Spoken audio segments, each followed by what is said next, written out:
Assalamualaikum Ustadz. Waalaikumsalam warahmatullahi wabarakatuh. Semoga Allah berikan kemuliaan kepada Anda, keluarga Anda, dan perbaikan dalam kehidupan. Saya mau bertanya, baik, misal seorang punya uang yang mana lebih diutamakan berinfak atau bersedekah ke keluarga atau membayar utang riba? Terima kasih untuk jawabannya Ustadz Adhidayat Official. Semoga Allah muliakan kepada Anda sekali lagi dan berikan bimbingan kepada kita untuk mencari solusi yang terbaik.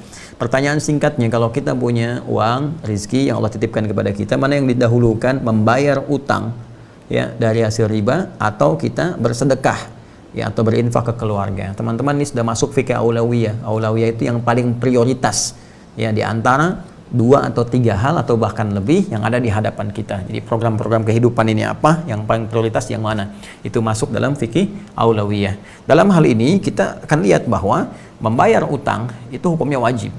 Ingat ya, membayar utang hukumnya wajib. Ingat, jangan enak minjamnya saja, begitu sudah mau bayar nggak ingat gitu kan. Ini persoalan.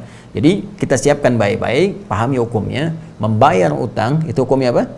Wajib. Karena itu ketika kita akan berutang dalam keadaan tertentu, kita mesti petakan dulu ya, dari kemampuan bagaimana kita mengembalikannya, dari bagaimana kita menyampaikan, membuat perjanjian dan sebagainya. Itu jelas langsung bahkan tertuang di Quran surah kedua Al-Baqarah dari ayat 282, bahkan nanti sampai ke ayat 283 sampai penutup akhirnya gitu kan, sampai mengingat dari Allah Subhanahu wa taala akan wahyu terakhir yang diturunkan. Jadi kembali satu ya, kita dari hukumnya dulu. Membayar utang hukumnya apa? Wajib. Apalagi ini hukumnya riba yang harus dibebaskan ya, harus dilepaskan sehingga terlepas dari keadaan riba. Sedangkan bersedekah ke keluarga, ini keluarga ini dibagi 2, keluarga pokok yaitu istri dan anak-anak gitu kan. Ini yang disebut dengan nafkah. Nafkah itu masih seakar dengan kata infak ya, nanti kita akan bahas. Dan yang kedua, ada di luar keluarga pokok kita yang sifatnya kita langsung dalam naungan kita, dalam pemeliharaan kita ya, tadi yang istri, anak, kemudian juga di dalam rumah kita. Yang kedua di luar itu ya, misal yang beda tempat tinggal dengan kita, ada ibu misalkan, ada keponakan, ada kerabat terdekat jauh, ada fakir, ada miskin ya, ada ibnu sabil dan sebagainya. Nah, ini perbedaan 2 hal ini. Kalau kita bikin cabangnya seperti ini, nanti baru kita gali hukumnya, kita pahami detailnya dulu, sehingga dengan pemahaman detail dan akar ini kita bisa memetakan hukumnya dengan baik. Satu, mana yang prioritas kita harus lakukan? Apakah membayar hutang, ya kan? Bayar hutang. Bahkan di sini hutangnya jenisnya riba lagi. Semoga Allah jauhkan kita dan lepaskan kita dari jerat-jerat riba. Kemudian di sini tadi pertanyaannya adalah berinfak atau sedekah. Nanti kita juga bisa bahas perbedaan infak dengan sedekah itu apa. Ini infak, dari infak ini saya buka begini, ada yang sifatnya wajib, ada yang sifatnya sunnah.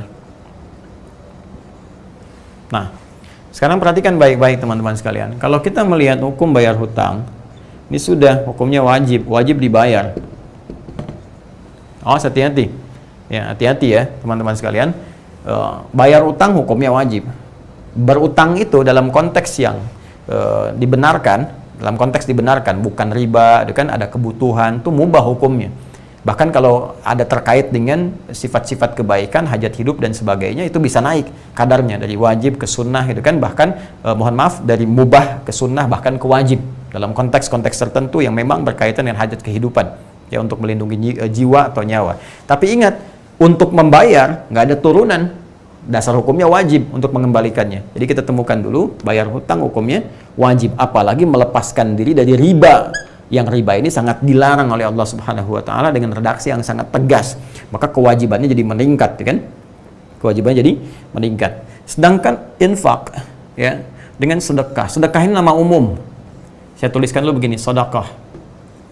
Ya, jamaknya sedekah. Nah, ini. Ya, sedekah, sedekah.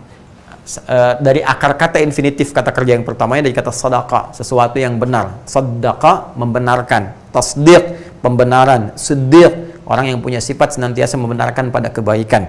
Ya, sedekah ini segala jenis kebaikan yang membenarkan keadaan iman kita.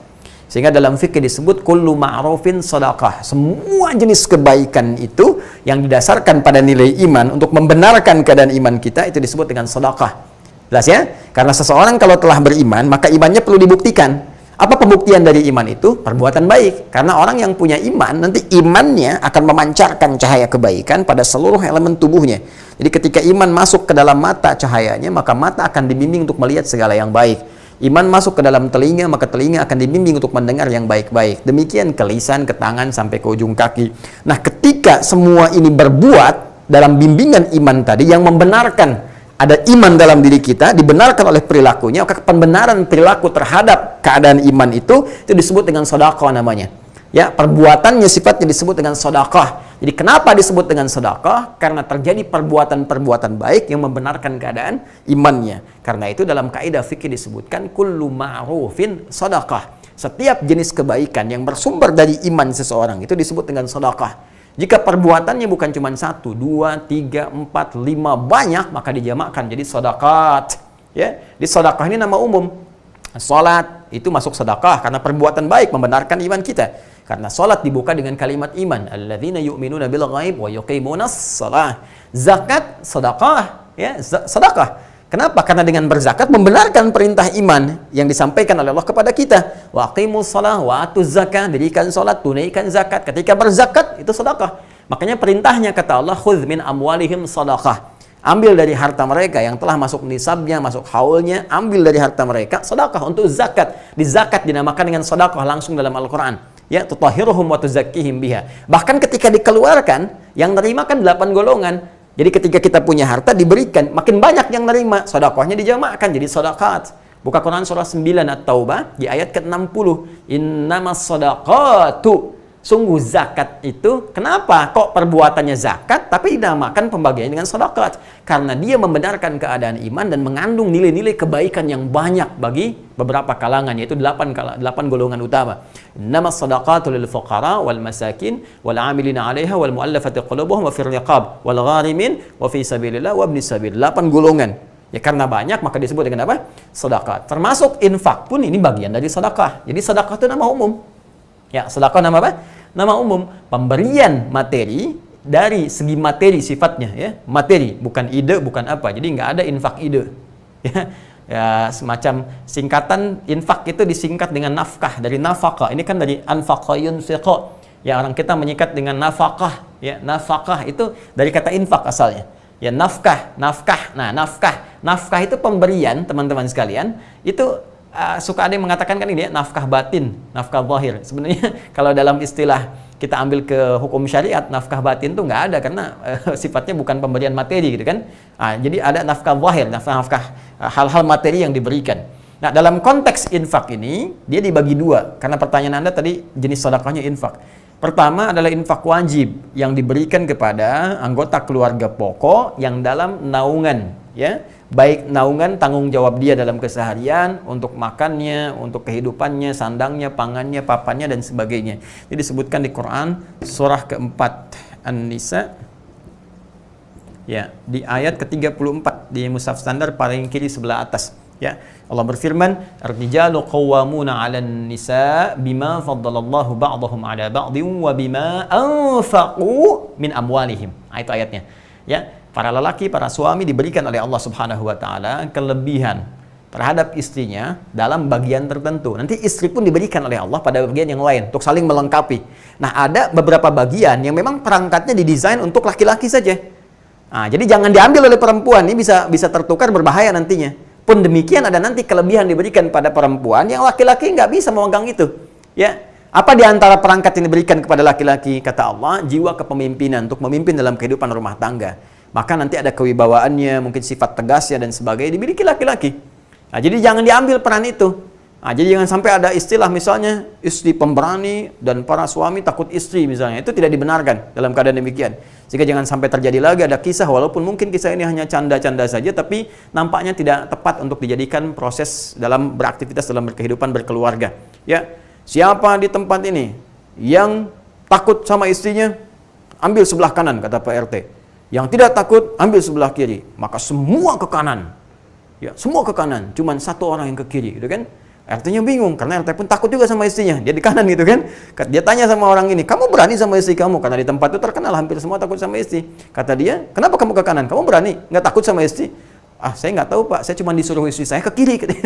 Jadi ini menunjukkan bahwa ada bagian yang sama. Nah, ini tidak dibenarkan. Yang ada adalah berpartner bersama-sama dalam kebaikan.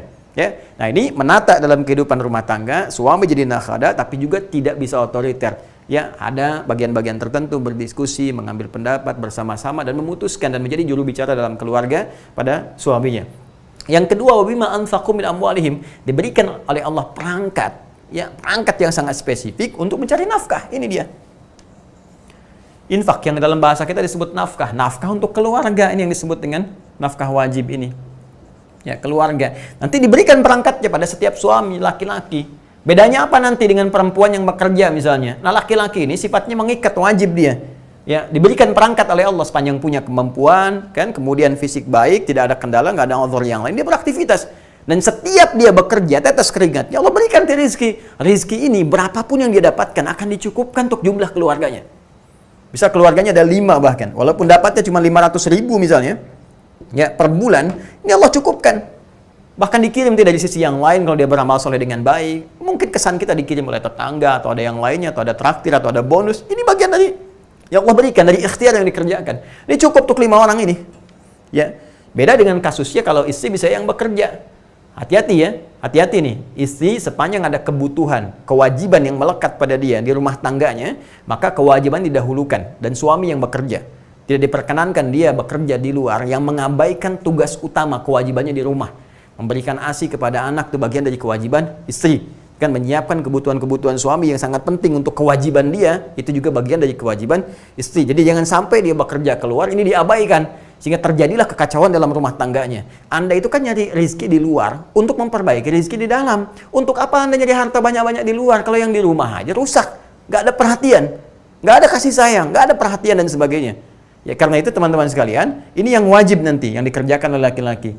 Ya, maka kalau dia mendapatkan kemudian harta dari hasil kerja kerasnya, contoh dia bekerja seperti tadi, dapat misalnya 5 juta, taruhlah ya, dalam per bulan. Maka apa yang harus dia lakukan? Dia cukupkan dulu kemudian untuk memberikan nafkah wajib bagi keluarganya. Ini poinnya teman-teman sekalian yang ingin saya sampaikan. Jelas ya? Nah, ini poinnya. Jadi berikan dulu kebutuhannya ke sini.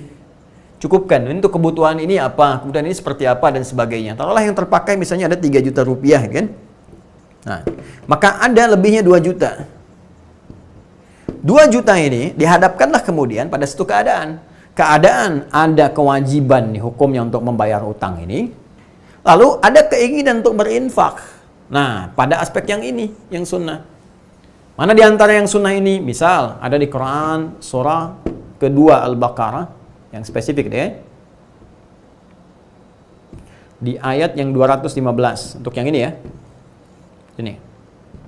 Paling kanan sebelah bawah, ya kan?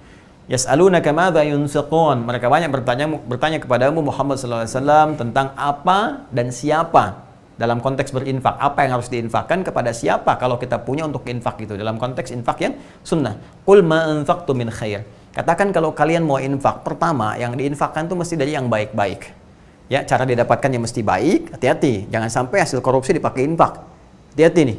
Wah, supaya dosanya nggak banyak-banyak, korupsi 10 juta, 5 juta bagi deh infak ke madrasah misalnya kan, supaya ngurangin dosa, itu nggak bisa, nggak tepat. Tetap Allah baik dan hanya menerima yang baik-baik saja. Innallaha thayyibun la yaqbalu illa thayyiba. Itu kaidah dasarnya dari Nabi SAW.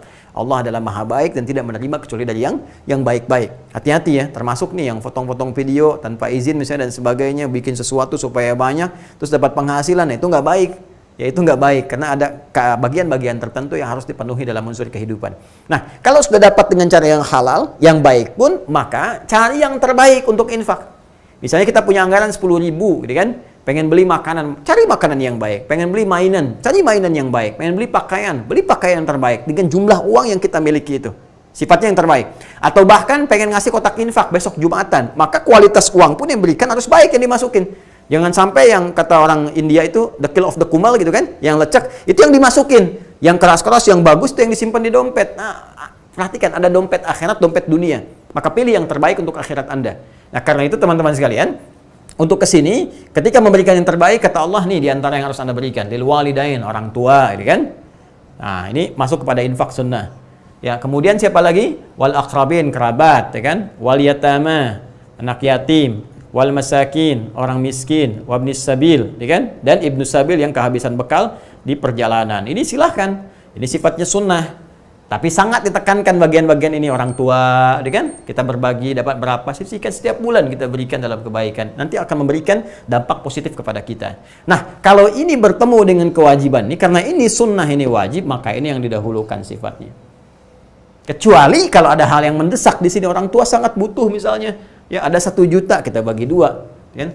Berikan ke sini bagian, berikan di sini sebagian. Tapi secara hukum, kalau dia tidak ada kondisi yang seperti tadi, normal sifatnya, maka ini didahulukan untuk melepaskan diri kita dari jerat riba, jerat hutang. Setelah itu kemudian kita kembalikan pada situasi normal dengan diiringi doa kepada Allah Subhanahu wa taala. Doa yang sangat spesifik diajarkan oleh Nabi sallallahu alaihi wasallam supaya diantaranya kita terbebas dari utang piutang. Ya Allah, kami berlindung kepadamu ya Rabb dari sifat malas, kami berlindung kepadamu ya Rabb dari jebakan utang dan penguasaan orang-orang yang tidak benar, qahrul rijal.